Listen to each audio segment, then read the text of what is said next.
محتارة مش عارفة تعملي ايه غدا النهاردة؟ تعالوا نعمل احلى سمك فيليه في اسرع وقت وباحلى تتبيلة. طبق السمك الفيليه بحوالي 75 جنيه.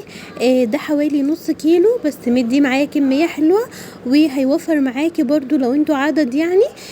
يلا بقى بينا كمان نشوف الطريقة مع بعض.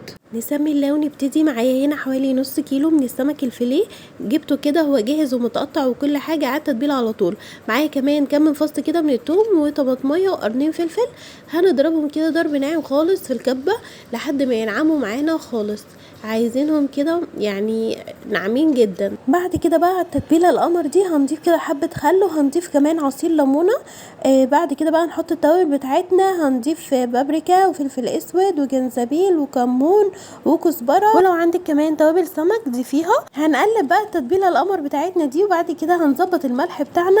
طبعا الملح على حسب كميه التتبيله وكميه السمك اللي انت عاملاها. بعد كده بقى هنضيفهم بقى كده على السمك وهنقلبهم كده في بعض. هنخلي كده كل السمك كده شارب من التتبيله الحلوه دي، وهنضيف عليهم حبه ميه قليلين كده، سيبهم كده نص ساعه في التتبيله الحلوه دي نكون عملنا الرز.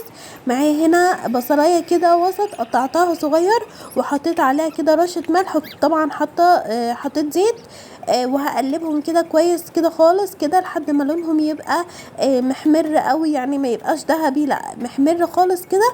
بعد كده هضيف عليهم الرز. طبعا خلي بالك لحسن البصله يعني تتحرق منك، مش تحمر جامد يعني تتحرق، خلي بالك بقى منها. هنضيف بقى الملح بتاعنا وحبه كزبره وحبه فلفل اسود وحبه كمون، هنشوحهم كده مع بعض. وبعد كده هنضيف الميه على حسب طبعا كميه الرز. الميه هنضيفها كده ميه تكون مغليه. بعد كده هنسيبهم بقى نهدي اول ما يغلوا نهدي عليهم النار ونسيبهم بقى لحد لما الرز يستوي. هنا بقى كان خلاص السمك بتاعي اتشرب من التتبيله الحلوه دي. هنجيب بقى كده دقيق كده وهنحط على الدقيق معلقتين كبار كده من النشا ده بقى بيخلي السمكيه كده مقرمشه وحلوه. هنبدرهم بقى كلهم كده بالدقيق كده من كل الجوانب، من فوق ومن تحت ومن الجناب ومن كل حته. لو لقيتي قطعه كده من السمك كبيره ممكن تقطعيها كده يعني الاتنين. وفي طاسه بقى على النار هنحط كده حبه زيت حلوين كده، ولازم الزيت يبقى سخن وانتي بتحطي السمك بتاعك علشان التغطيه بتاعه الكفر بتاع السمك ما يقعش كده. ولازم النار تبقى يعني حاميه، تبقى مولعاه على العالي، يعني ما تحطيش السمك والنار واطيه علشان الكفر بتاع السمك ما ينزلش ولا يقع منك. وبعد كده تقلبيهم بقى من كل الجوانب. اول ما ياخدوا اللون الذهبي الحلو ده كده تقومي مطلعوهم كده على طول. لو حد يا جماعه عنده استفسار عن اي حاجه او عندكم افكار كده حابين ان انتوا تقولوها لي وانفذها لكم، اكتبوا لي في الكومنتات تحت او في التعليق تحت. ان شاء الله انا بشوف كل التعليقات وهرد عليكم باذن الله. وكمان بتساعدني جدا جدا تعليقاتكم وبتفرحني. ولو عجبكم الفيديو بتاع النهارده بقى ما تنسوش تدعموني بلايك واشتراك لو اول مره تشوفوا القناه بتاعتي.